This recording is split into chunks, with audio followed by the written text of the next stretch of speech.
We just Hi, Chris. Hi, everyone. we just read. We're in chapter 12. We're just finishing up. Basically, we read verses 1 through 8. Yes.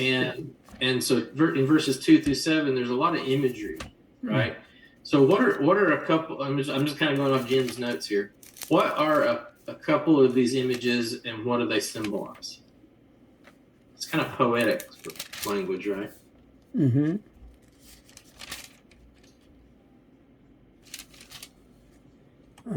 I guess God wanted us for we never spend our time in the space for God's great glorification on this earth.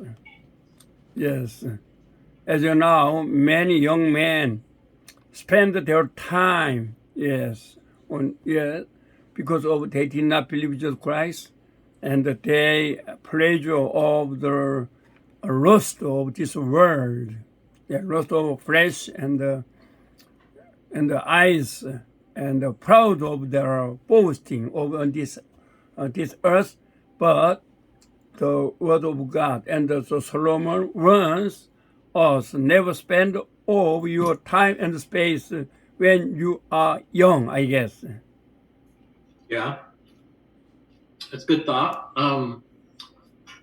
Anybody else? What are your thoughts as far as some of these images?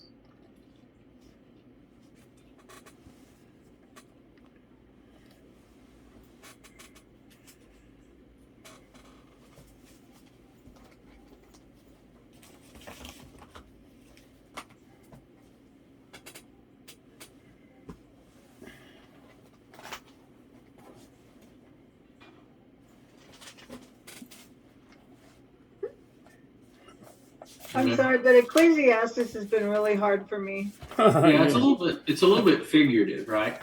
So, yeah. Well, let me just pick a couple here. There's a few of them I think I know what they mean, and others I don't. Okay, help us, please. Well, and by the way, since we're on it, I thought about reading the Message. Now, okay, so you guys, I don't know if you know the Message is a translation. There's like 100 translations now, right? And I wouldn't say the Message is a translation exactly, because it's really more of a commentary in my mind, because it's not a very faithful translation to the original text, but what it is useful for to me is when I read something like this, it gives you some ideas on how to interpret. Now it's not, again, it's not a translation. I'm going to be clear, it's not real accurate as far as a word for word translation, but it kind of gives some clues. So like, do you have it handy? I would love to see it. Yeah, I can pull it up. Actually, I can just read a couple of passages. Yeah, that'd be great. I guess as you know, Solomon was a young man. He was very weakness because of his older brother proclaimed that he became a king. Yes, but after that, the prophet Nathan made David proclaim of the Solomon is king. But even he became a king, but he was very, very, very powerless as of now. At that time, as he sacrificed 1,000 sacrifices, and after that, God asked him, what do you want? Because he prayed, I want wisdom. Yeah, but God not only wisdom, but also the rich and famous name. And after that, as of now, Solomon get married many times, about 700. Yes, because of he far away from God, and he worshiped many kinds of idols. Yeah, to which about his wife's service. Young man, he forgot the grace of God and far away from God. And I guess when he was old, he returned to God, I guess, because of he repented his young ages, and not only him but also us, worms, young ages. You never forget God, never spend your time and space for God's glorification. Yes. Thanks, Paul. So Kelly, to answer, I'll read just a real quick line or two. I don't want to read the whole thing, but like one of them, it talks. It says, "Your hair turns apple blossom white." Okay, that's an example. So the almond tree blossoms, right? These are what do you call it? Like figurative language for aging. So what do you think? Like the grinders cease because they're few. What do you have on your body that grinds and you lose? Teeth? Yeah. So basically the way I kind of looked at this, and I'm eager to hear what everybody else thinks, but like, you're also afraid of what's high and terrors are in the way. Basically once you get so old, you can't afford a fall, right? Yeah. You hear about people just falling, not from any height even, and breaking a bone or whatever. So if you look at this, before the sun and the light and the moon and the stars are darkened, right? What do you think that means? If you think about aging, or think about when the keepers of the house tremble and the strong men are bent, and the windows are, here's a good one, the windows are dimmed. What do you think that means? When you start losing your sight? Yeah. Wow. And one rises up at the sound of a bird, and that's people who can't sleep. yeah. Basically, they don't rest as deeply, and things wake them up. And it talks about the man is going to his eternal home, and the mourners go about the streets. Right. The way the message renders that is, yes, you're well on your way to eternal rest, while your friends make plans for your funeral. Mm-hmm. Oh wow. But the silver cord is snapped, or the golden bowl is broken. I think that's your spinal cord or your skull. Or the pitcher shattered at the fountain, or the wheel is broken at the cistern. I think that's your heart. That's just my guess, right? But anyway, these are all metaphors for aging. And your body just falls apart once you get to a certain age. Everybody, and then if you know the end of this, and the dust returns to the earth as it was, and the spirit returns to God who gave it. I mean, that's the end. And one of the things I thought about as I was reading this is nursing homes. If you guys, I'm sure all of us have been to a nursing home, but I remember one of the first times I went, and it was very sobering. And I remember thinking to myself, okay, here is the end of the line, right? If you make if you make it to that point, and in some respects, I kind of hope that I don't even make it to that point. I'd rather be like taken out, like hit by a meteor or something, I guess. But dying of old age, it's not pretty, right? And the guy here, the preacher Solomon, he just kind of goes through this again. He says, "Remember the days of your youth, because these other days that are coming near, these days and years." What does he say about those? What does he say you'll say? Verse 1. Mm-hmm. I have no pleasure in them, right? So kind of the gist of this is, in verse 1, he's basically saying, remember your Creator when you're young, before your old age comes and you give me, I don't feel like doing anything, right? Yes. You can serve God with a lot more vigor when you're young. I mean, I know that God values the heart, right? And also you have people that come to God at the very end of their life, and I think that's kind of like, I think their reward is in heaven, but they don't have the benefit of having served God all those years, right? Yes. If they come at the very end. Another comment here, I picked up on this. Jim had written in here this word spirit, which is ruach, which means spirit or breath or wind. Mm-hmm. I think that's basically what aloha means, and I think a lot of and, if you think about the word spirit, respiratory, right? It's breath. Aloha is all these words, whether it's English or Hebrew or Hawaiian or whatever. There's like a connection between the spirit and breathing, right? And so I was looking at verse, the last verse 7, and I've got a couple of thoughts. But first, Jim poses the question: what does this mean that the spirit returns to God who gave it? Let me just ask you guys that.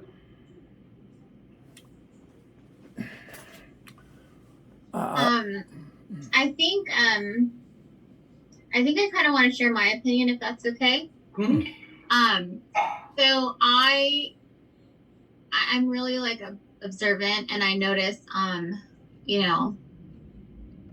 like I just, when my grandma passed away, I kind of noticed like, almost like a cycle, where sometimes like we come into this earth like being dependent on others, right? Because we're babies, and then it kind of returns back to that same point with my grandmother. It did, at least, where she passed away, but before she passed away, she became highly dependent of other people, and my grandmother actually passed away in a nursing home.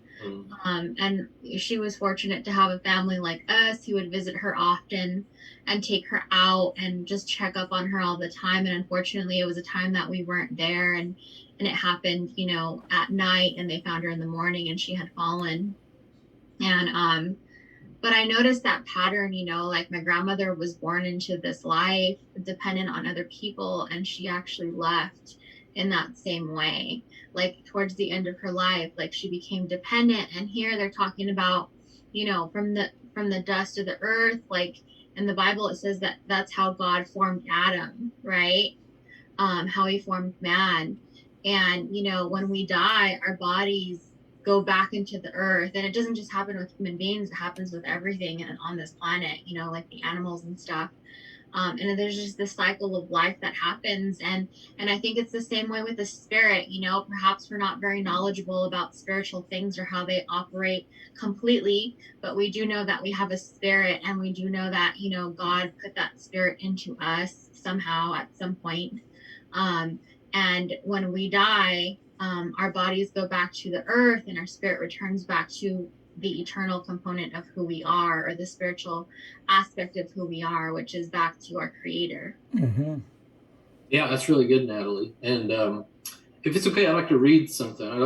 Genesis 2:7 says, "Then the Lord God formed the man of dust from the ground and breathed into his nostrils the breath of life. Mm-hmm. And the man became a living creature." That's Genesis 2:7.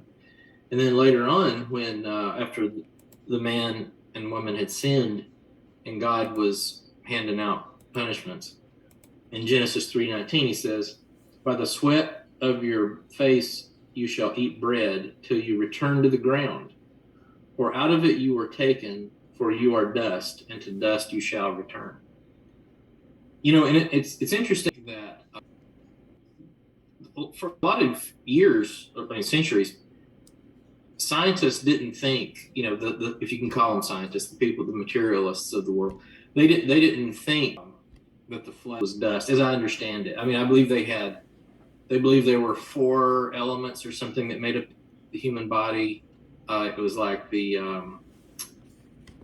wasn't the earth, fire, wind, water thing. It was like blood and black phlegm and white phlegm and something else. I forget, but we're talking, medieval kind of.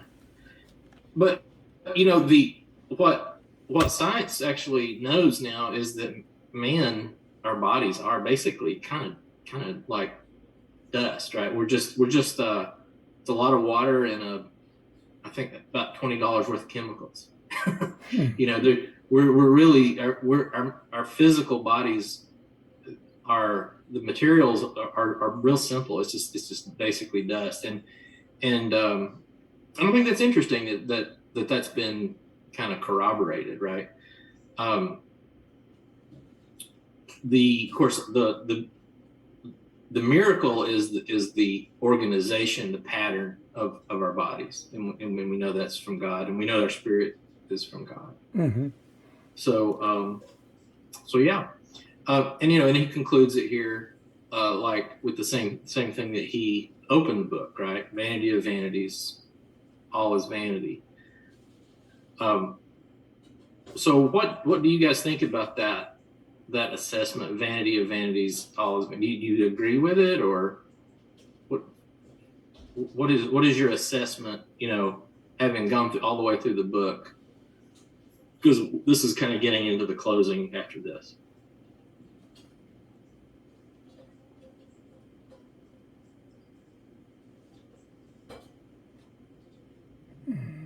I guess without Jesus Christ, however, young men try to get the money and the famous, but it is vanity life. But in Jesus Christ, it is not, I said, not vanity, but it is very meaning of the righteous, meaning of in the presence of God. I guess believing in Jesus Christ, it is very, very valuable life, but not believing just Christ, it is very, very vanity life, I guess. Yes. Anybody else? What do you think? What do you guys think about this idea that all is vanity?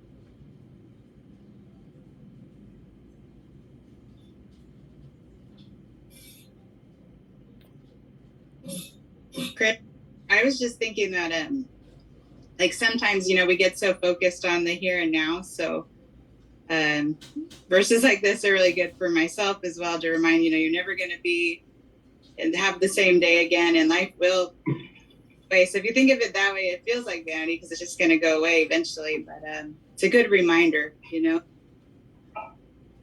There's so many stages of life, and no matter what stage you're in, it does go quicker. And the older I keep getting, I think, man, Mom was right. It does go fast. Yeah. And I'm really glad that I have God. I think that's what these verses remind me of, because like you said, you see a lot of older folks and you think if you talk to them, they'll tell you, well, it's just yesterday I was your age or whatnot. And to not take it lightly in your living, don't forget God along the way in the good and the bad times too. Yeah. Well said, Andrea. And I really like what you said about you don't ever have the same day twice. Yeah. That's a fact.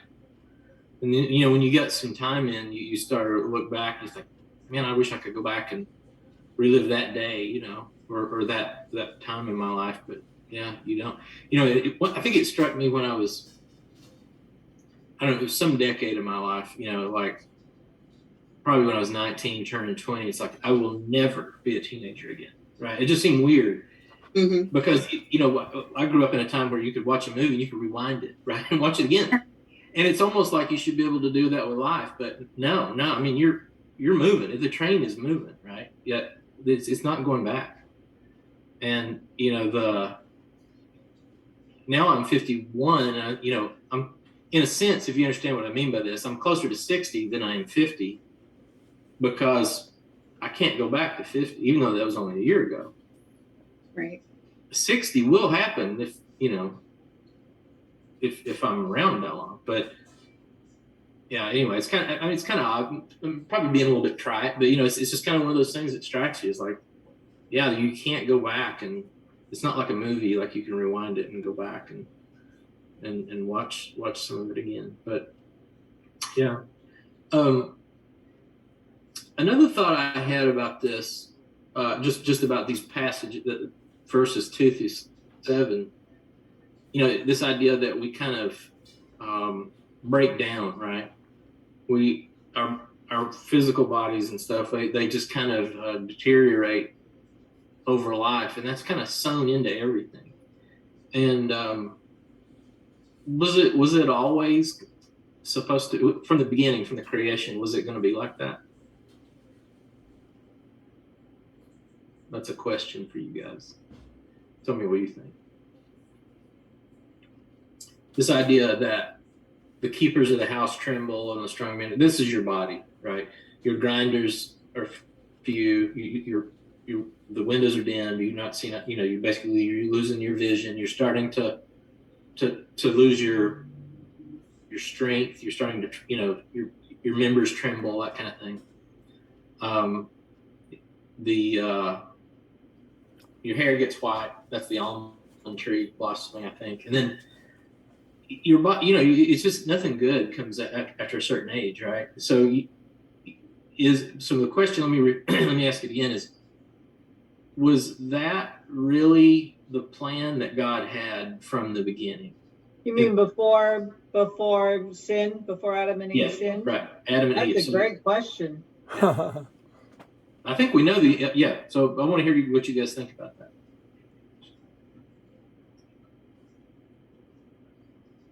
I think Adam was created, and correct me if I'm wrong, but I think he was originally created, and Eve was created to eventually be able to walk with God, and because of that sin, and they were just in this innocent state, and because of that sin, God had to separate himself, Mm-hmm.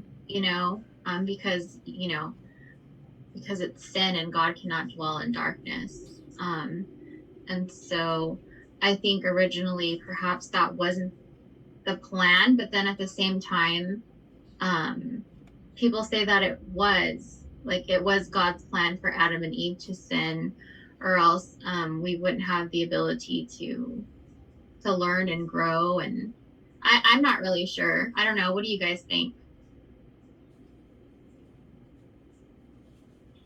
Anybody else want to hazard an opinion? I guess God had known about Adam and Eve will be formed and by the Satan, but God, before the creation, God had prepared Jesus Christ, who died for human beings, and believed in Jesus Christ, I guess. Yes, it is God's providence. We don't know our intellectual and our thinking, but as now, God had planned for saving of His people. Yes, I guess. So Paul brings up a good point. So I just want to go back to Genesis chapter 3. So before, and you can check this, but basically everything that God had made, it was good, right? And after they had sinned, and remember the original idea with Eve, the serpent told her, says, "Oh no, God, you're not going to die if you eat." God told them they would die if they ate the fruit of the knowledge of good and evil, right? Yes. And so the serpent told him, no, that's not true. Your eyes will be opened, right? It was her. Yes. Knowledge is good, but there's a certain kind of arrogance that comes with knowledge, and she wanted to be elevated, right? And then her husband, they both ate of the fruit. So, and then when God finds out about it, everything unravels, right? Because really it was going to unravel anyway. God already knew about it, but and in Genesis 3, God talks to the serpent. He says, "Because you've done this, so forth, and to the woman, I will surely multiply your pain in childbearing, because of what happened. And then to the man, because you've listened to the voice of your wife and have eaten of the tree, of which I commanded you shall not eat of it. Cursed is the ground because of you. In pain you shall eat of it the days of your life. Thorns and thistles it shall bring forth for you, and you shall eat of the plants of the field," and so forth, right? So it's this is the curse. And the New Testament talks about this quite a bit, like the curse of Adam. Well, from that point, every human being born after that was born into a world that was infected, right? It was infected with sin and with the temptation to sin and the consequences of sin. And but one of the things I want to call your attention to, and I'm just going to read from verse 22. This is shortly after God's handing out the punishments. It says, then the Lord God said, behold, the man has become like one of us in knowing good and evil. Now, lest he reach out his hand and also take of the tree of life and eat and live forever. And it says, therefore, the Lord God sent him out from the Garden of Eden to work the ground from which he was taken. And he drove out the man, and so it goes from there. But basically, the man and woman lost access to the tree of life. And if you look over in Revelation, toward the end of it, the end of the Bible, it talks about humanity getting this back, this access to the tree of life. So this whole saga, from the beginning to the end, is about man messing up, the consequences of that, and then the rest of it is really God's amazing effort to get man back into that relationship, right? To get him square with God, and such that he can eat again of the tree of life. So anyway, what I would suggest, and I like Natalie's comments, what I would suggest is that's when this happened. That's when this was set in motion. That you have the world is affected with entropy, right? Things decay, right? The Romans 8:20 says, "For the creation was subjected to futility, not willingly, but because of him who subjected it, in hope that the creation itself will be set free from its bondage to corruption and obtain the freedom of the glory of the children of God." So, kind of putting all this together, that the corruption is what we're reading about. And one of the things that I've talked to people about, including Jim a little bit, is anytime anything bad happens, do we ever think about connecting that back with the root cause, which is sin? I'll give you an example. Let's say you got a beloved pet, it dies, right? It gets sick, it gets old, it dies. The root cause, really, of that animal dying is because it is in a world that has been infected by sin, is subject to corruption, and we, I think we should. Personally, I try to tie those things back. In other words, why is this bad thing happening? For whatever. Ultimately, it was because of sin. It goes all the way back to the garden. It goes back to Adam and Eve. And if we didn't have sin, we wouldn't have any other problems. Anyway, that's just kind of me going off on a spiel. But basically, this corruption that's discussed here in 2-7 is, I think, the corruption that's a consequence of man not having access anymore to the tree of life. And it's kind of merciful, I think, with what God said, that what was it? He said, now lest he reach out his hand and take also of the tree of life and eat forever, then he was banished. So what God appears to me, what this is saying is God didn't want man in a sinful state and also living forever. And if you think about it, that's kind of merciful. God has better plans for us, right? We have a heavenly body that's not going to decay like this. Anyway, that's just kind of what I wanted to say about it. I apologize. I kind of went off on a sort of a tangent there. Does anybody else have any?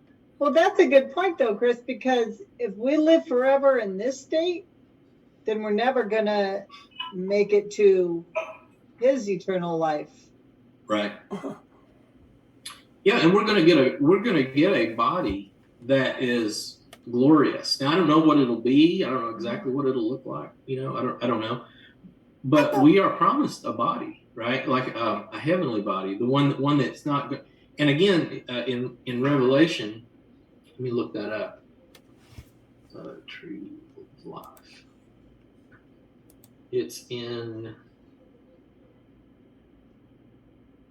mentioned a few times in Revelation. And verse 2:7 says, He who has an ear, let him hear what the Spirit says to the churches. To the one who conquers, I will grant to eat of the tree of life, which is in the paradise of God.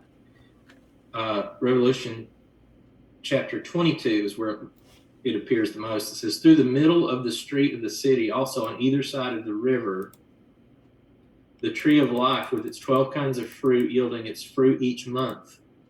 The leaves of the tree were for the healing of the nations. Revelation 22:14, blessed are those who wash their robes so that they may have the right to the tree of life, and they may enter the city by the gates.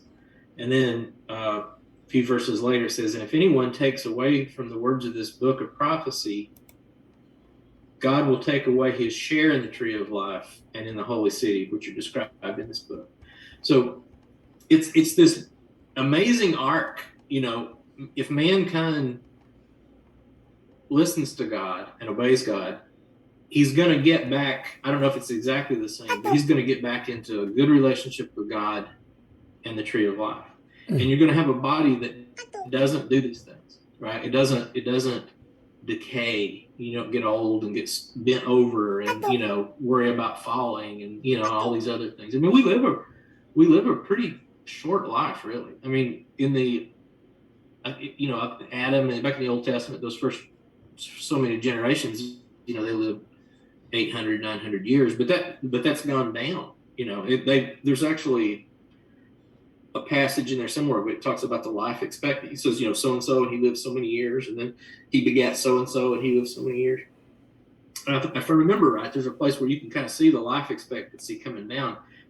And I think there's a point where God says that he's kind of tired of kind of dealing with man, and he's going to shorten his years to like less than 100. And that's just paraphrase from memory. I haven't read that in a long, long time. But we're just here for a minute, you know, and that minute, it's like Andrea said, that, you know, that no 2 days are the same. But on top of that, I mean, everything wears out. I think there's a passage also that says like the heavens wear out like a blanket. You know, it's the second law of thermodynamics, right? It's entropy. Things break down, they decay. And it's a thread of corruption and decay, and it's in everything in our physical universe. It just decays. So anyway, so I think this vanity of vanity, says the preacher. You remember, the preacher kind of goes back and forth between looking at things kind of spiritually, and then he kind of looks at things sort of physically, you know, kind of like, that's when he talks about under the sun, right? In other words, if you kind of check your ideas about the spiritual world and you just live kind of under the sun, kind of like an animal, you know, then everything's vain, you know. And he makes that point. He says, even if I'm Elon Musk, you know, and I do all this cool stuff and get to Mars, and he's going to die, you know, and then what's going to happen? Well, the guy that takes it over might just run it into the ground, you know. And that's kind of the preachers basically said that, right? You know, he was the king and he had all this splendor. He was as far as his physical blessings, he was probably the greatest king in Jewish history. But when he handed it off to the next guy, it wasn't very long. It was like one more generation and the kingdom was split. It was everything. So if you live, long story short, if you live for this world, it's vanity. Okay, but we got one more little section to go where he's gonna talk about something else. So who's open to read 9 through 14?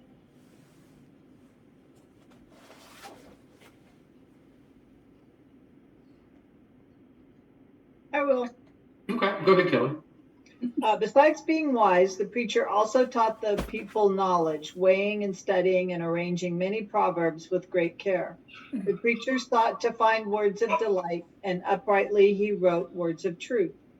The words of the wise are like goads, and like nails firmly fixed are the collected sayings. They are given by one shepherd. My son, beware of anything beyond these. Of making many books there is no end, and much study is a weariness of the flesh. The end of the matter, all has been heard. Fear God and keep his commandments, for this is the whole duty of man. For God will bring every deed into judgment with every secret thing, whether good or evil. Thank you, Kelly. And that's the end, right? That's the end of the book. So, what do you guys think about verse 11, where he says, well, let me ask a different question first. What is the conclusion of this whole journey that we've been on with Solomon, these 12 chapters? He sums it all up. What's the thesis? I guess about the, as you will read about the Proverbs chapter 1, verse 7, the fear of the Lord is the beginning of knowledge, but first despise wisdom and instruction. And the Solomon emphasized that the fear of God is real wisdom, I guess, because of the, I guess, who get the wisdom, I guess, the fear of the God and the in word of God, in Jesus Christ, I guess. Yes. Thanks, Paul. I think the whole point of it is for us to be able to prove that we can be obedient to God and his commandments. Yes, yes. Right. Oh, It's like, yes, I agree. yeah, it's kind of like Solomon has gone on this long quest, right? And he's entertained all these different ideas, like, folly and madness and wisdom and self-indulgence, and all these things. He had the resources to chase this, right? Yes. It's kind of like these people. What's the meaning of life? I'm going to go find it. And when he's all done with that, he condenses it to something pretty short, right? Which is it's none of that stuff out there, right? It's fear God and keep his commandments. And as Paul indicated, also, there's other proverbs or Psalms or both about how the beginning or the fear of the Lord is the beginning of wisdom. Somebody was asking me about that recently, and they said, what kind of like fear? What is that? Kind of a cow? They didn't think that was a cowering fear. I said, no, I don't think it is. It's like a parent. When you I don't know how many of you guys are parents, but the way I explained it to my friend was I said, well, he's got a little boy. I said, well, in the beginning, when he's little, he needs to fear you at least enough to obey you, right? Because otherwise he's going to get into stuff maybe that'll hurt him. And the idea is that the perfect love casts out fear eventually, but fear is the fear of God is the beginning of wisdom, and we need to fear him or love him. Love displaces the fear over time enough to do what he says. And there's just verse after verse about that. About if you love him, keep his commandments. And he said, "Why do you call me Lord, Lord, and don't do what I say?" So I mean, basically, you can condense everything Solomon's been through down to this one verse, fear God and keep his commandments. So he's kind of said, I've looked into all this, so you don't have to, right? Like I had the money and the time and all that. And then here's what I've come up with, right? So I've written this down for you. So now let me ask you, is there anything wrong with hobbies and interests? Some of these pursuits, like Solomon, he built cool stuff. I mentioned Elon Musk earlier. He's building a lot of cool stuff. I mean, that you've got, Solomon was like that. He was the wealthiest man in Israel, and he built all these like gardens and buildings and all kinds of neat, beautiful things. Yes. So what do you guys? Do you think there's anything wrong with that? No. No. I don't think there's anything wrong with it. I think that there is when it deters you from your eternal perspective, or when it begins to delve into the possibility of playing and pretending to be God, messing with what God has created and trying to, overstep what he has created in a way. Yeah. Then I think that maybe you're deviating from your eternal perspective and you're kind of interfering with God's way, and you're being disobedient in a way. But I don't think having hobbies are sinful. It just depends on the hobby, I guess, or what you're interested in. Especially if it contributes to, helping humanity. I don't see anything wrong with it. Yeah, well put. I like your answer. Okay. Chris, So, can yeah, by all means. I just, what's a goat again? I feel like I've talked about this in a Bible class before, but I could not remember. Oh, it's like a prod. It's like if you're on an animal, like a horse or a camel or something, and you're like giddy up, you It's poke one of it. those words we don't use often. No, but I'm glad you brought that up, because where's the other place in the Bible you think about that word goad? There's one. It wasn't even this. It was something else. Is it an axe? No. Yeah, it's Acts. Paul Okay. on the road to Damascus.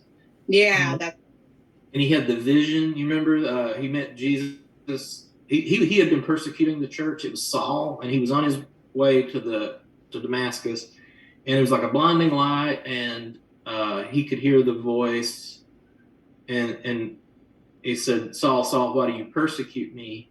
And he said something like, "It's hard for you to kick against the goad." Mm-hmm. Right? Thank you. Yeah. And but it's fun. I'm glad you brought that up, Andrea, because that's the only place that if you said the word goad in the Bible, where does it appear? I'd be like, that's the only place I know of. It's other places, but that's the one I'm familiar with. Thanks. So, but if you take that, okay, if I think it's really cool when passages overlap like that, and you can helps you have a deeper understanding. So when Solomon says the words of the wise are like goads, okay, what does that mean? That means it's not passive. It's something that's supposed to spur you to some kind of action, right? And nails firmly fixed are the collected sayings. They are given by one shepherd. So that's a good question. In verse 11, why the use of the image of a shepherd, do you think? That's kind of different for this book, right? It's a little different language than. I guess about the teacher of the Solomon, I guess he remembered of his father David. As you know, David also the words of God, and because of he already remember what his father said to him, I guess. Yes. That's a good point, because the Jewish people had a shepherding culture. That was their economy, right? Was sheep and such. They tended flocks and that kind of thing. And in fact, when well, let me not say anything. Any other thoughts about a shepherd? A shepherd tends to the sheep, and I think that there is like symbolism behind that about us, like about God being our shepherd and us being that fold that he cares for. Yeah. And what did Jesus call himself? The good shepherd. Yeah, I'm good shepherd. Yeah. Yeah, and he said in John chapter 10, "My sheep hear my voice, and I know them, and they follow me." So, so going, kind of taking that back, the words of the wise are like goads, and like nails firmly fixed are the collected sayings. They are given by one shepherd. So that one shepherd is Christ, God, right? And he's referring to, I think, the words of the wise, right? How? But he also, I'm sorry, Chris. He also in the New Testament talks about how he's going to separate the sheep from the goats. That's true.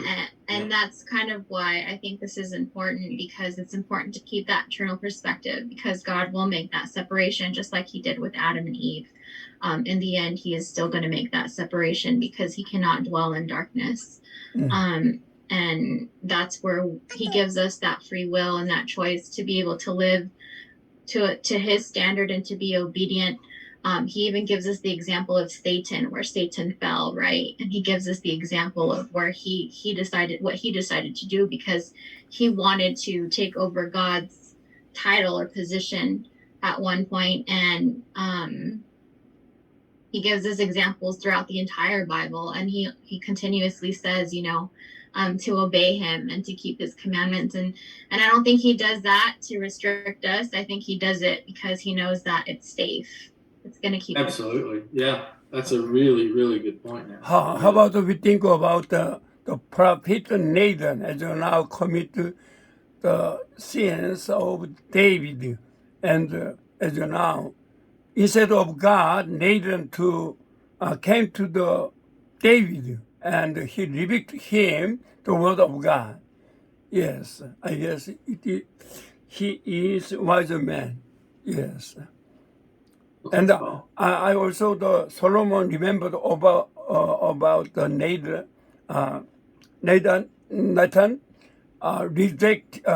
rebuked his father David because of his through his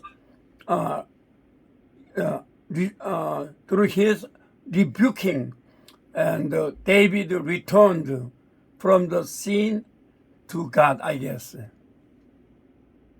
And picking up on you mentioned a minute ago that eternal perspective. That's a good segue into these two verses at the bottom, right? You guys can read them. I won't read them out loud, but yes.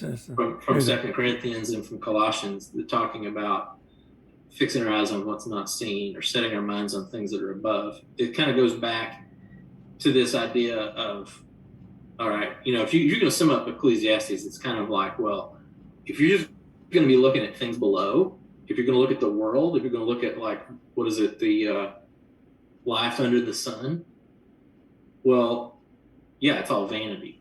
It's all for nothing. It's all kind of like trying to grasp the wind.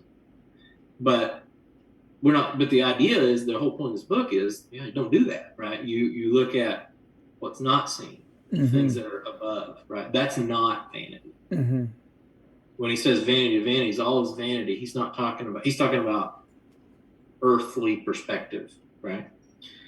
So in verse 12, after he said, the words of the wise are like goads and so forth, it says, my son, beware of anything beyond these. Of making books there is no end, and much study is a weariness of the flesh. So somebody give me your interpretation of that. Weariness of the flesh. I think sometimes, isn't there a scripture in the Bible that talks about not leaning into your own understanding? Yeah. And I think that's really important in this day and age, because right now we are just exposed. We're like in this age of knowledge where it's just booming. We have access to the internet. If we want to learn something, we can just type it in to the computer. And we're very fortunate, but at the same time, I feel like it's very dangerous sometimes. Because you can learn anything, but it doesn't mean that it's going to be fruitful for you or your spirit. It can actually lead to spiritual death if you get involved into certain things that you shouldn't. And right now, one of those big things I feel is the New Age movement. And I don't know if you guys have heard of that. But I think that it's very, it's dangerous because it's almost like a bunch of religions compiled together, and I feel like it deviates from the Bible and what the Bible teaches.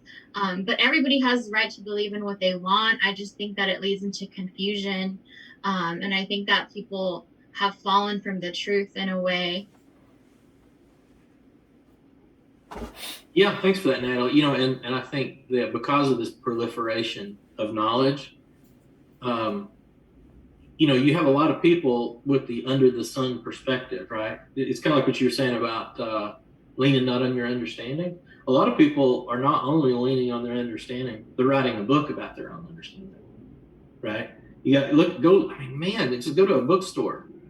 If they don't, which bookstores are kind of on their way out, but it's just endless, and this weariness of the flesh. That's the way I feel. I've studied a lot of technical subjects, but sometimes when I look at like a big bookstore, it's just kind of like fatiguing, to think about, if you consider every perspective, and that's the idea, right? It's not, again, I don't think it's that if you're interested in a book on cars or something that affects your thing, I don't think that's what he's saying. I think what he's saying is, if you get into, you could become a time sink. You could do nothing else, right? You could just read, and I know people like that. There's a lot of, I think the New Testament also talks about people who study and study and study and never come to a knowledge of the truth. I've actually met people like that like to study scriptural stuff for kind of like the nerdy effect of it. Almost like that's their jam as far as being like a book nerd is like, I'm like, dude, if I didn't believe it, I wouldn't read it. I wouldn't do it, but some people are that way. All right, last question. And I think we're about just a minute or two after 8, but so he concludes here, for the end of the matter, all's been heard. Fear God and keep his commandments, for this is the whole duty of man. So the question Jim poses is, would Jesus add to this, and if so, what? What do you guys think? Love your neighbor. Oh, good. Yeah. And I think when I think of this, I think what Jesus said: love God with everything, basically, and love your neighbor as yourself. So I don't know if that's adding to that, because fear God and keep his commandments, that kind of is his. That's true, yeah. Right. So there's an overlap. Mm-hmm. That's how I don't know what Jim, what kind of answer he was looking for here, but I'd say that's what Jesus would say is, love God with your whole heart, body, mind, soul, and then love your neighbor as yourself. But I think that is his commandment. He even said that, right? He said because they asked which is the greatest commandment, and he said that, and he said the second is like it. Right. So, okay, so we spilled over just a few minutes. I apologize, but well, thank you, Chris. Oh, thank you guys. Yeah. Thank you, Chris. You guys have a good night. Yes, I So wish you much Yeah. grace. I guess we're not meeting next week. I have to look at the schedule again. I know that I'm not doing it next week. This Yeah. was Okay. this I was I think one. what he said was and then next next week week- would be a break. Oh, Yeah. And next then, week, what we study the book of Bible. Well, No, we're not. So we skip a week. I think you're right, Kelly. We skip a week, and then we have 2 weeks where Bruce Riggins is a friend of ours. He's going to do a topical study. It's not like a book. right. Just a couple, and I think it's going to take 2 weeks, and then I think Jim is back. Skip. Oh, okay. And we're Skip of discussing 2 what weeks. we're going to do next. Like Next week, will we study? Next week we're not next going to week be there. we're yeah. It's 2 weeks. It's a break. Yeah. Are they in Europe? Is that where they are? No, I don't know. Yeah. Jim and Diana. Yeah. I feel like they went. No, wait a minute. I think you might be right. Yeah, they were going to go to London first, and then That's they're right. doing this bicycle barge trip. That's right. Yeah, that's what. We should have put them on the prayer list tonight. Yeah. Oh, Yeah. Well, everybody say a prayer for them tonight for safe travels. Okay. Yeah.